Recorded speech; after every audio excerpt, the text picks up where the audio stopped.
Rumah duka Kolonel CPL Antonius Hermawan di Dusun Kaliwanglu, Kulon, Harjobinangun, Pakem, Kabupaten Sleman Jaya telah dipenuhi oleh kerabat dan teman pada Selasa 13 Mei. Kolonel Antonius jadi korban ledakan amunisi di kawasan Pantai Cibalong, Garut, Jawa Barat pada Senin kemarin. Sebelum dibawa ke Sleman, Antonius sempat disemayamkan di rumah duka di Bekasi, Jawa Barat. Dan selengkapnya terkait kabar ini akan disampaikan oleh jurnalis Tribun Jogja Ahmad Syarifuddin.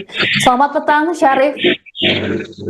Halo, selamat petang, Siska. Baik, Syarif, bisa dijelaskan seperti apa situasi pemakaman terhadap Kolonel Syarif, terhadap Kolonel Antonius?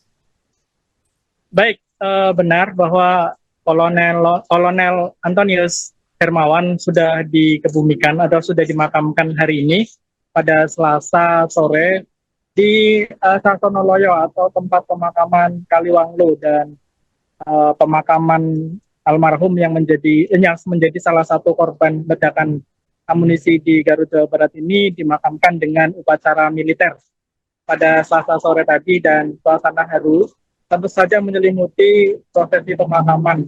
Dan jenazah tiba di rumah duka di Kaliwanglu, Harjobinangun, Pakem pada sekitar pukul 16.11 waktu Indonesia Barat. Dan setibanya di rumah duka keluarga di tanah kelahirannya, jenazah Kolonel Antonius ini kemudian disemayamkan di rumah duka.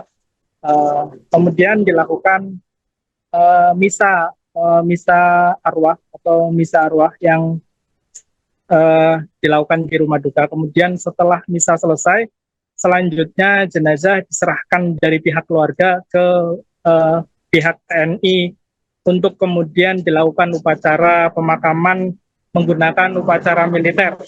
Dan jenazah diberangkatkan dari rumah duka sekitar pukul 17 lewat atau menjelang waktu maghrib. Dan tadi baru saja selesai dimakamkan sekitar selepas sholat maghrib. Jenazah kemudian dimakamkan di Sasonoloyo, Kaliwanglu dengan menggunakan upacara militer. Dan disaksikan oleh istri maupun anak maupun kerabat dari almarhum Kolonel Antonius. Seperti itu, Siska. Baik, Syarif, tentu Anda tadi berbincang dengan pihak keluarga Kolonel Antonius. Lalu apa yang mereka sampaikan ketika pertama kali mendapat kabar terkait dengan insiden yang menimpa Kolonel Antonius? Ulangi, Siska.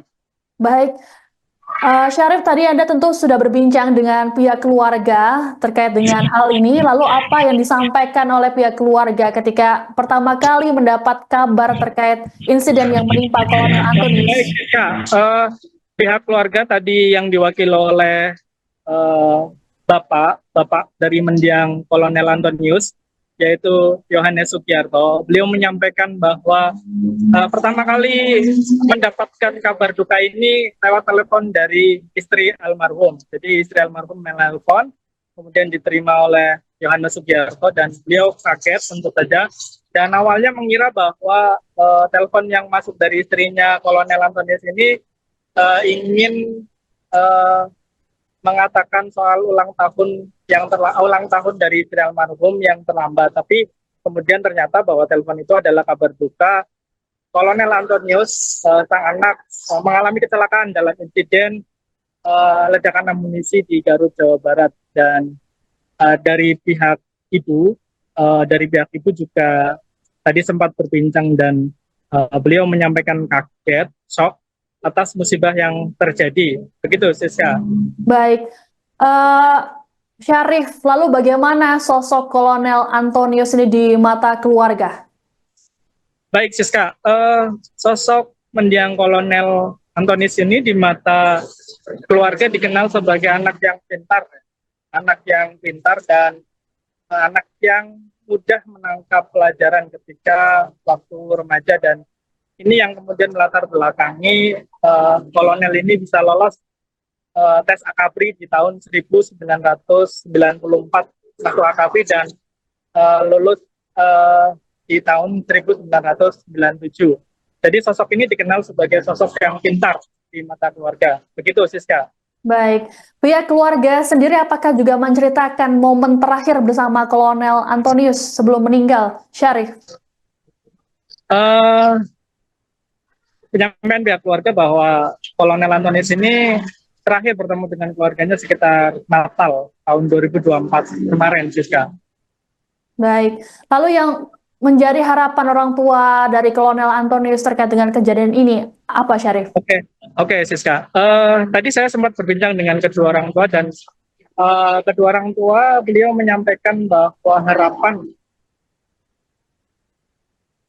terutama dari sang ibu ya. Kalau sang ayah itu telah meskipun kaget tapi telah mengikhlaskan bahwa masuk menjadi tentara nasional Indonesia itu kontraknya adalah kontrak mati, jiwa dan raga untuk bangsa. Tetapi dari ibu berharap bahwa nanti ke depan ada perhatian dari pemerintah karena Kolonel Antonius ini meninggalkan satu istri dan satu anak, dan anaknya ini masih kecil, masih sekitar umur 6-7 tahun, dan dari ibu menyampaikan bahwa ke depan berharap ada perhatian dari pemerintah terkait nanti keluarga dari Kolonel Antonius ini, Siska.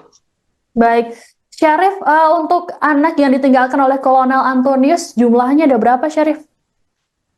Gimana, Siska, ulangi? Untuk anak yang ditinggalkan oleh Kolonel Antonius, jumlahnya ada berapa? Apakah hanya ada satu? Oke, baik Siska, anaknya satu, masih kecil, usia 6-7 tahun, sekitar itu.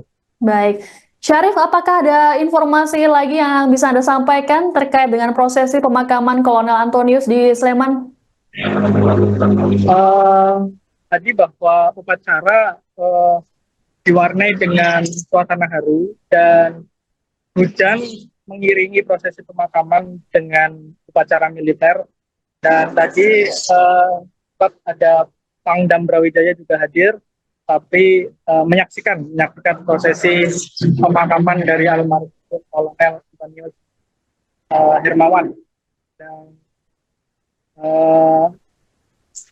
selepas maghrib tadi selesai dan kemudian selesai. Begitu, Siska.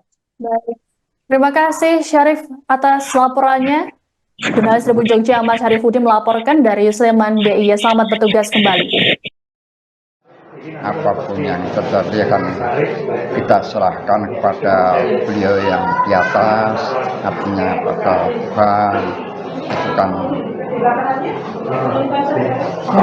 beliaulah yang memberi dan beliaulah yang mengambil. Itu. Kalau saya berharap mudah-mudahan juga pemerintah memperhatikan anak dan istrinya.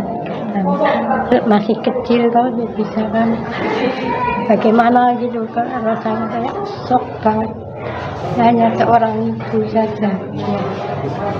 Sudah ditinggalkan suami, masih muda tuh istrinya, dia juga lagi 50 tahun, anaknya masih 7 tahun.